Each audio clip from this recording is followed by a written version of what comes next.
Well, I'd like to welcome our listeners back to another episode of ILSC's podcast series. Following the series that we've just had our guest Peter Yu on, talking about economics and economic empowerment and many other things, we now would like to welcome Barry Hunter, who is the Chief Executive Officer of the North Australian Indigenous Land and Sea Management Alliance. Welcome, Barry. Thanks, Jeff.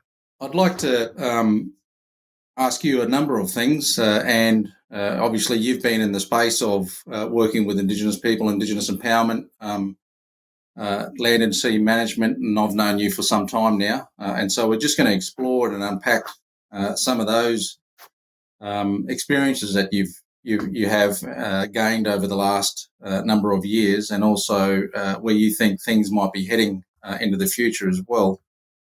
But firstly, and again, it's a privilege to have you on this podcast series, and I really want to thank you for joining us here today. Can you just introduce yourself, and then we can take it from there? Yeah, thanks, Sharon, and it's a privilege to be here as well, having this discussion. So Barry Hunter, my people are the Jabagai people on my father's side, and Bidabal people on my mother's side. Sort of in around the Cairns and Lower Atherton Tablelands area in North Queensland.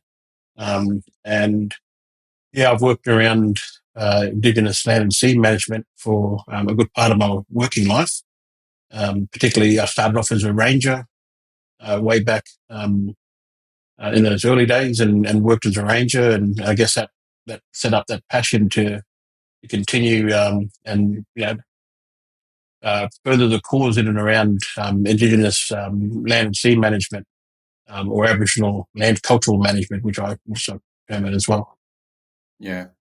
Just moving to that topic, because it has become over the last 20, 30 years a bit of a movement, and I've said this in a number of forums.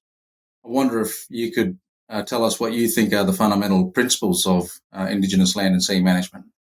Yeah, absolutely. I think it's an important place to sort of reflect at that.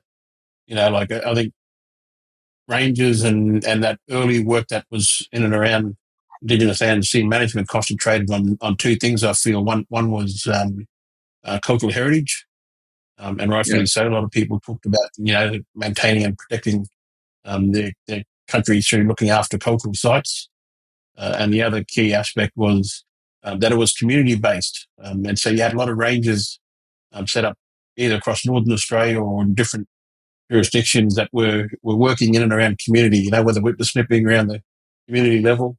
And I say that deliberately to see, the reflection today that there's a real variety of work that Indigenous land and sea rangers take on, whether it be on the water or research or protecting cultural heritage sites or engaged in some type of fee-for-service or biosecurity work.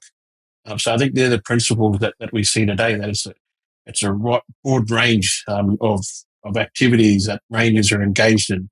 And a lot of it is Indigenous-led now, like either community-based led or in partnership with government. So, I think it's important to reflect on that.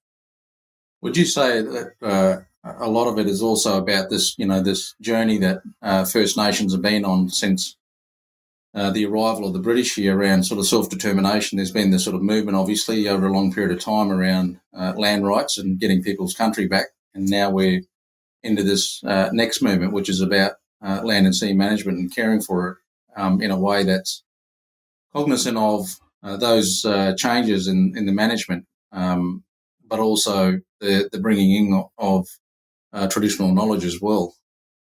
Yeah, I think it's exactly what you just said there, that when you look at the level of Indigenous interest, whether through native title or exclusive, particularly across Northern Australia, you see that there's a whole lot of Indigenous interest in those areas.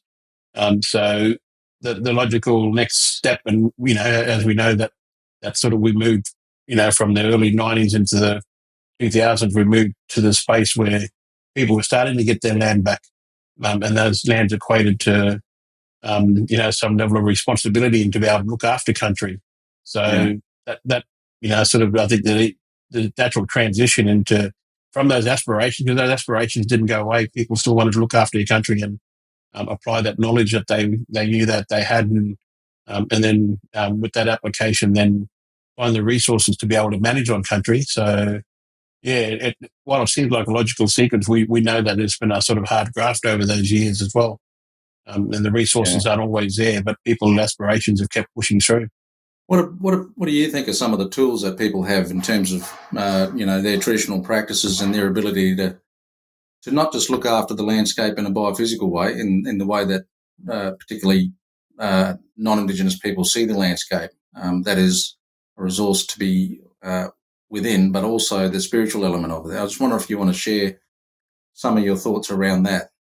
Yeah, I think this is an area that's becoming more and more recorded and captured is the Indigenous based knowledge systems, and like the drivers behind that are obviously that we spoke of there, that knowledge system, and the aspirations that like that knowledge wants to meet, that people want to be able to look after their country, but it's that uniqueness around the knowledge systems, I think, that we're starting to see a lot of academic work around, and understanding in academic terms what those approaches and knowledge systems mean, and then that application, like being able to then take that knowledge system and apply it in terms of the managing a country. And the best example I could probably give to that is that when you look at that age-old millennium practice of savanna fire, or burning off country, is now one of the methods within the 32 carbon methodologies for reducing carbon output. So that, I think that's a great example of being able to take that aspiration, look after country, the knowledge system, then incorporate it and mix it with the science that's there, and then end up with the results that is that. Yeah. And what do you think are the sort of the measurable impacts, the things that can be measured when it comes to Indigenous knowledge and traditional practices, particularly in relation to biodiversity, ecosystem health, water quality, and those things? Yeah, one of the other aspect that's sort of growing, which I'm really pleased about, is that understanding around cultural indicators. And those indicators is exactly what we just spoke about there. So when mobs are out in country, and they're applying that um, application of knowledge to look after the country, what is it about country that tells them that it's either healthy, or even before they start the work, to tell them that it's unhealthy country? Yeah. So that, coupled with the planning process to identify where those areas is being able to capture that knowledge base, and that's the basis for implementation of the knowledge system, and then reaching management outcomes. I think is to be able to know that there's that uniqueness in the knowledge system that brings out these key cultural indicators. And when like the amazing thing for me, well, it shouldn't be that amazing in terms of like if you understand the concepts behind it. But then when you look at, say, Western science comes in and they identify, say, keystone species in certain ecosystems, quite often those same species are just important to mob as well, and they're actually the key cultural indicators. So that's like being able to sort of attribute those sort of things, and knowledge as outcome, or management as outcome. Is saying, okay, well, that knowledge base is a good foundation to be able to get on and just manage country. Yeah. You touched on something that's dear to my heart, and that is fire management, and particularly the work that was done. And I'm very lucky to have been a part of it in the early days of setting it up, the fire management work, and connecting age-old knowledge and practices with emerging markets. I was just wondering if you could say a few things about that. We've got these new markets, both carbon, but there's also biodiversity and nature repair markets that are being talked about, and they're obviously something that's by way of an opportunity for many First Nations communities, and you guys in Nalsma have been doing a lot of work in that space. So I just wondered if you could tell us a little bit about that. Yeah, I think that's and first and foremost, Joe, like being able to pay tribute to that legacy, I think is important because it was, certainly groundbreaking, and the idea and the concept, like who would have thought, again, like that um, traditional linear practice could play a role in modern day reduction of carbon. So I think that the whole premise of the question and Nelson's role within that, and certainly while you were here, is a tribute to that legacy, but also that tribute to that thinking outside of the box. And I guess that's what I like at the moment is that the innovation hasn't gone away. It's still um, Yeah. sitting there, and quite often it's being able to have the impetus and resources to be able to push, like what's the next method that we can have a look at in terms of, the same along the Savannah Fire method that's come out. What's the next opportunity there?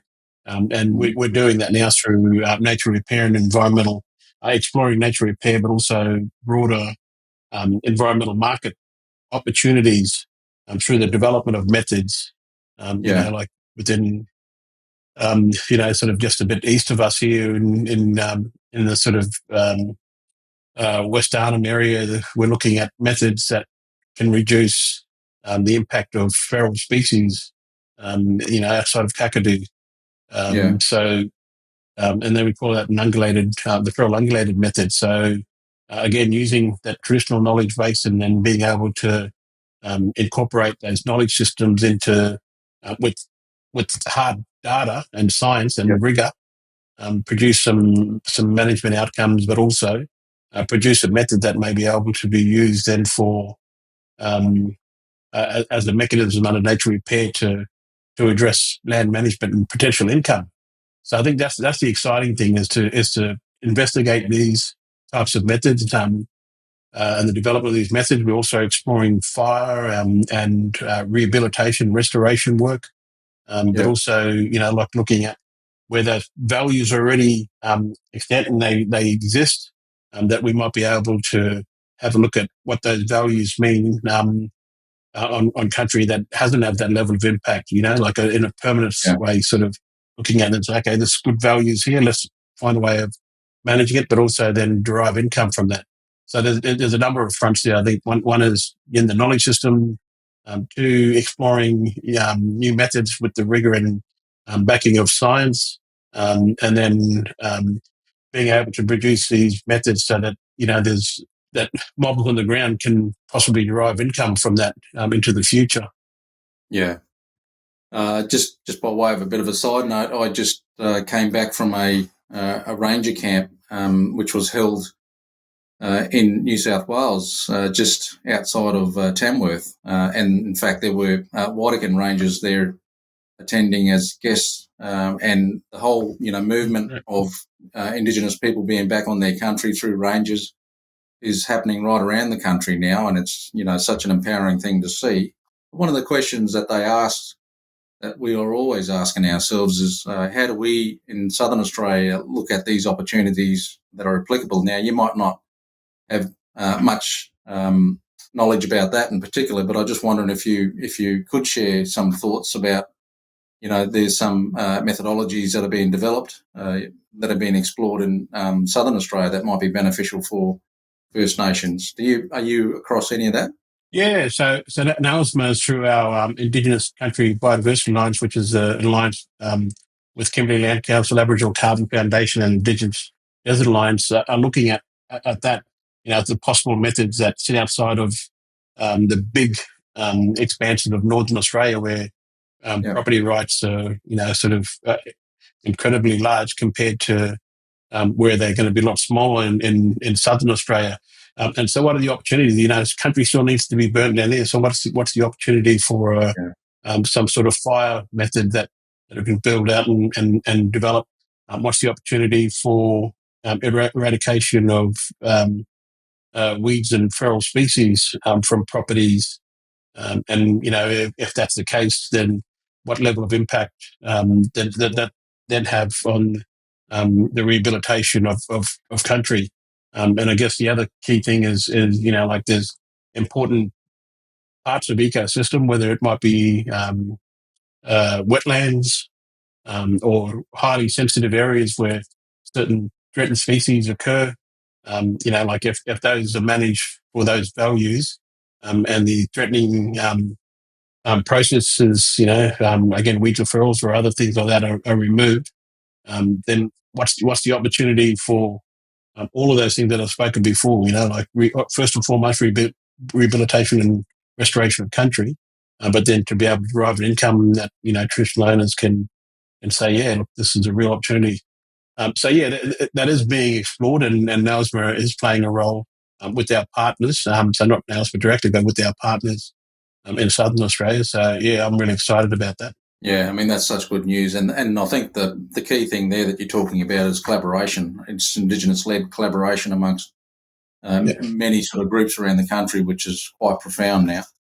Just on that, I know one of the things that you've spoken about previously, which is fundamentally important, is how groups like yourselves go about engaging, and this idea of ethically engaging between researchers and Aboriginal people, and also doing it in a way that all the benefits aren't on the research side, that those benefits are shared and distributed amongst Indigenous communities. I just wouldn't mind hearing a bit from you about that, the importance of ethical engagement. Yeah, well, I guess like that forms the building block of the intent and the outcome from the research, and then leading on to whatever the method or product development. So unless you can get those ethics right and that they're respectful, as a baseline of FPIC-free and prior informed consent, if they can't meet those, then we should not be entering into those processes, because traditional owners need to be in a position where they can assess the understanding, or have the understanding, assess that, and then make an informed decision on how they want to proceed forward, through engagement or otherwise. They might choose not to.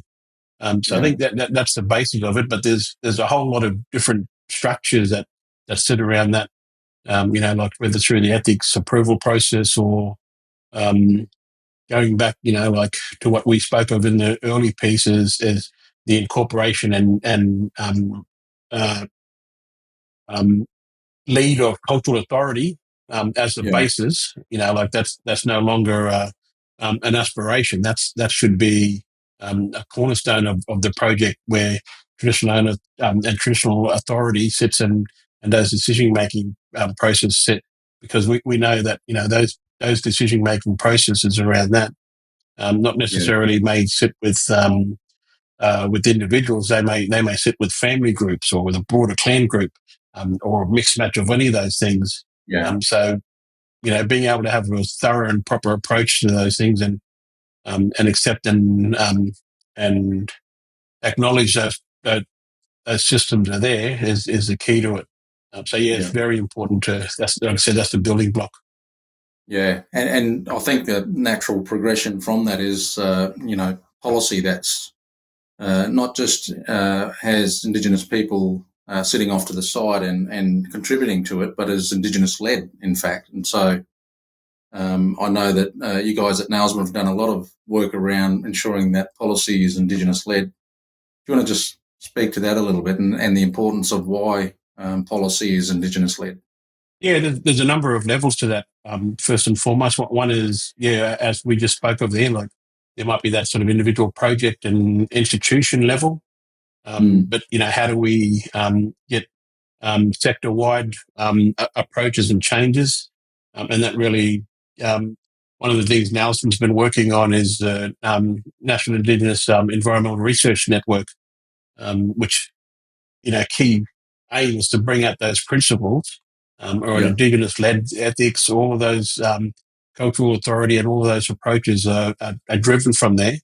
But that really sets the basis for non-Indigenous organisations, institutions and researchers to move into that space and accept that there's a level of cultural authority there. And that's I guess the meaning of those worlds, and bringing them together, is that there's that level of mutual respect and understanding within that. But again, it comes from that space of Indigenous-led. As we know, for a long time, non-Indigenous researchers walked into communities and there's 101 different permeations of the horror stories of people walking out of there with knowledge and, like traditional owner mob not engaged or understanding where they've given the information away. So how do we build those sort of things within systems? And, and we hear that term data sovereignty. So what does that look like in the basic level of mobs understanding that their information is paramount to them maintaining control and cultural authority? And so how do we ensure that happens? But by the same token, then building, because it's, in that case, it's a research, science research network, is that how do we ensure that all of those aspects around rigor and pure science outcomes are still outcomes, but, they're driven in the context of cultural authority. What about the role of governments, industries, and other non-Indigenous organisations in their recognition of Indigenous knowledge and practices? Do you think that's changed much? It's on the right trajectory. Well, there's different levels of it.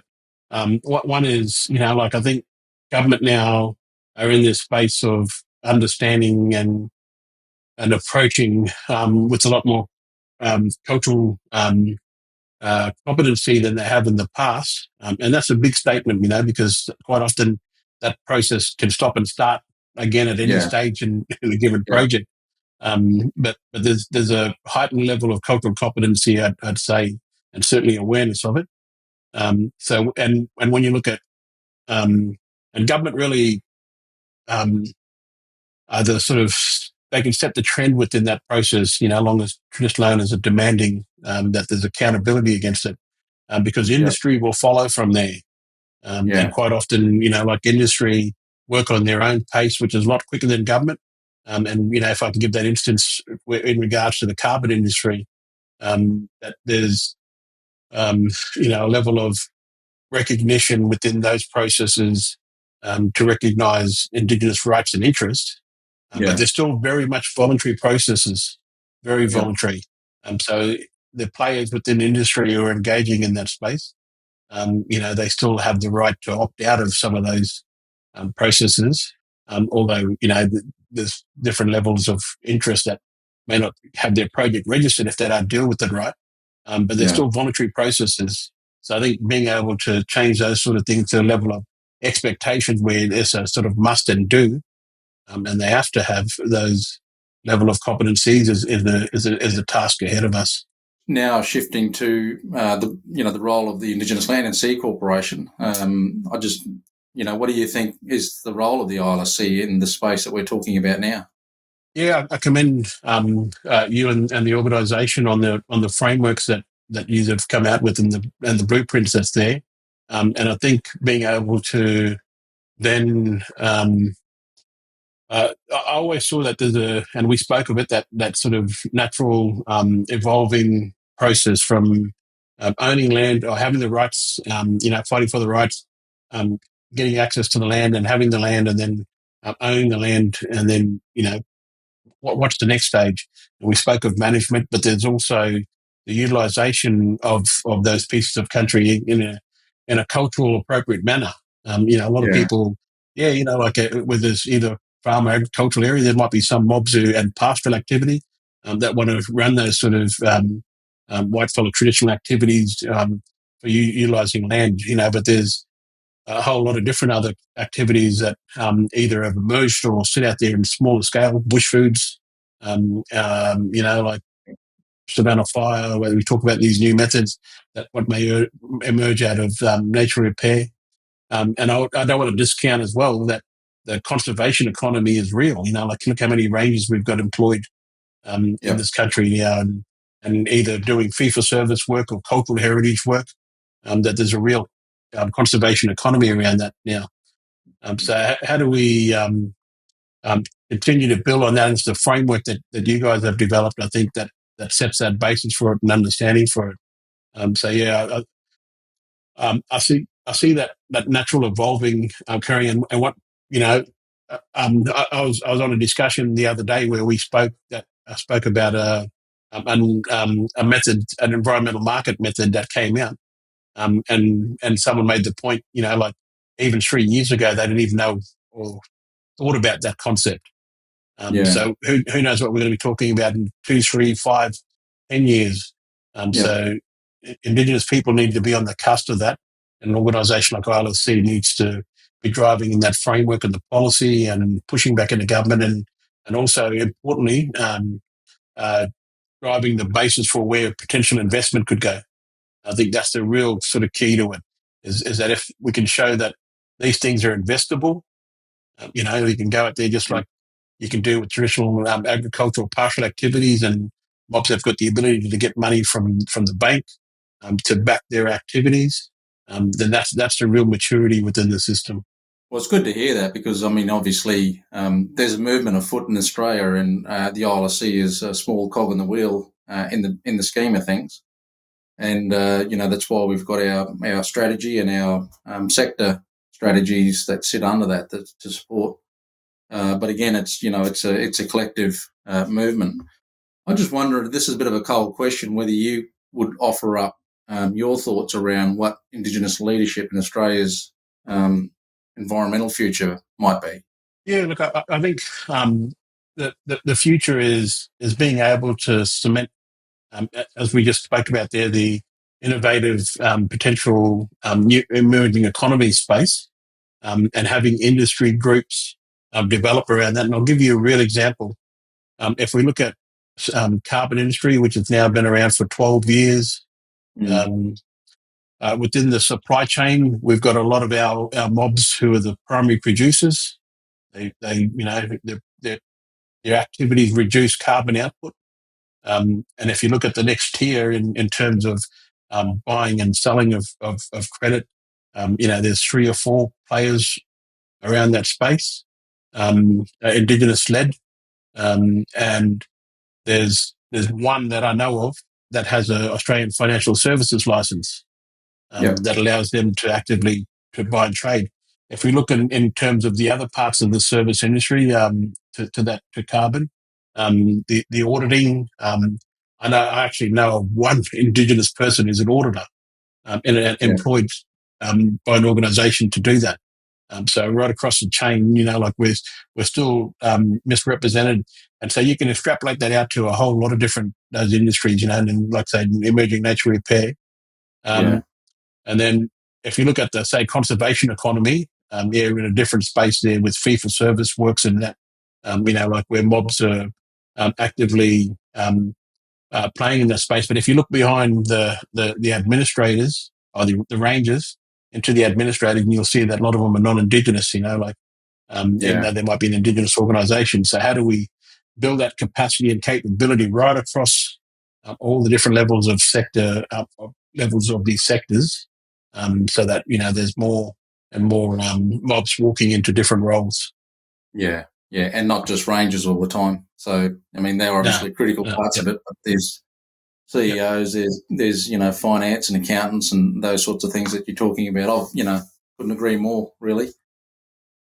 If I can just make one key point, key point in that, Joe, is that we still don't have an award for rangers, which is critical for sector development, is to have that. The community health workers sector have their award, the community council sector have their award, but now and rangers, there's no award there for Indigenous ANC rangers, so that's a critical component to it. Well, that might be something that perhaps we can share some thoughts on outside of the podcast series. I'm pretty sure that there'll be a fair bit of interest around for something like that.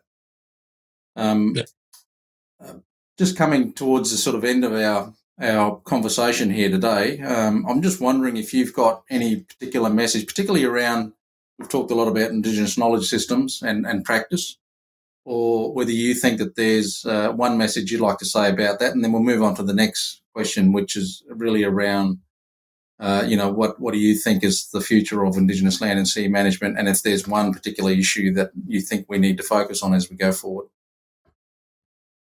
Yeah, so I think that first part of the question, there's a number of unknown things that still sit there. Like, for instance, um, uh, how do we have mobs culturally engaged in the water space? You know, like Yeah. as a major industry that's worth, you know, so many billions of dollars nowadays, and particularly where traditional owners have ownership to land and where water reserves may sit. So what that says to me is that there's a commercial opportunity within those spaces, but our mobs just aren't engaged in that space enough to be able to take advantage, or it's not recognised on a commercial basis. So I guess that's Yeah. one thing, is the commerciality of what we do. And again, you know, going right across the board, you know, like the bushmeat industry nowadays is around $88 million. But yet, um, considering, you know, like a lot of that knowledge is based on traditional ecological knowledge, Yeah. that our mobs still sit on the periphery of it. You know, there's Yeah. only a few primary producers. So it's all of those things across industry where we say, yep, traditional owners are there, the knowledge system's there, the management systems are there quite often. How do we go into becoming, you know, sort of commercial entities within that space? Yeah. And for me, it's a critical mass. When you start seeing, when mobs start seeing some sort of leaders go and do that in that space, and building around that space, then others will come in and take advantage of it, you know? Um, Yeah. so yeah, I think it's building that commerciality thinking, in a different way. So Yeah, Barry. and then you want me to get to that other part of the question, or Yeah. Yeah. Sure. Yeah. the future? Yeah. Yeah, I think the future is that. I think that we've got to move beyond, that, you know, fee for service is only one component, where we're able to derive income for, um, those sort of real primary production type activities, such as carbon or nature repair, where that activity occurs, and then, you know, there's compensation or payment for that service, or for that product. That's our future, and Yeah. we see right across Northern Australia where um, that's actually subsidising land and sea activities where ranger funding may not be enough. In the recent past, like even a couple of years ago, we were talking the other way, where government funding for rangers was subsidising carbon activities. But now we're Yeah. starting to see that change, and I'll be real interested in analysis around that space, because I'm noticing it, you know, in certain areas. But Yeah. it's the commerciality for me, Joe. I think that's the future, for where we need to go. Yeah. That's great, and I couldn't agree more, Barry. So just getting towards wrapping up, have you got any sort of final thoughts you'd like to share with the listeners? Yeah, I think being able to highlight those things, the the the key driver is a number of things. One is, you know, like while that aspiration sits there, innovation will flow from it. Yeah. You know, and I don't believe that resources is a limiting factor. It is in terms of, you know, like if you let it be. But mobs have gone out and done things with a lot less and still do. But I Yeah. also think the acceptability of, you know, like when we sit back as mobs, we go, oh yeah, we won't accept that and push the boundaries around. We will accept that and not push boundaries around it. But if we Yeah. had that attitude, we wouldn't have, you know, the scale of ranger land and sea industry that we have today, conservation sector that we have today, Yeah. or we wouldn't have the Savannah fire, or we wouldn't have these new emerging markets. So I think, you know, we just got to free our minds and just go out and do it. Yeah. No, that's great. And again, you know, I sound like a bit of a broken record, but I couldn't agree more. I think not just simply thinking that there's things that you can't do, but just thinking we can do it, we can get it done. It's Yep. gotten on Indigenous people a long way, and I'd encourage listeners to continue with that ethos of never giving up. Well, I'd like to thank you, Baz, for your time today and for contributing to the ILSC's podcast. There's a lot of things I know we can both talk about, and for a long period of time. But for now, I think this has been very informative, and I'm pretty sure that a lot of people who are tuning into this will get a lot of value out of listening to your thoughts, to your wisdom, to the long-standing history and experience that you've got working with Indigenous people at the coalface. So I really want to thank you for your time today, and I look forward to listening to this podcast as we go in the next few years. So thanks, Barry. Thanks, Joe. I enjoyed it, and I look forward to listening to it as well.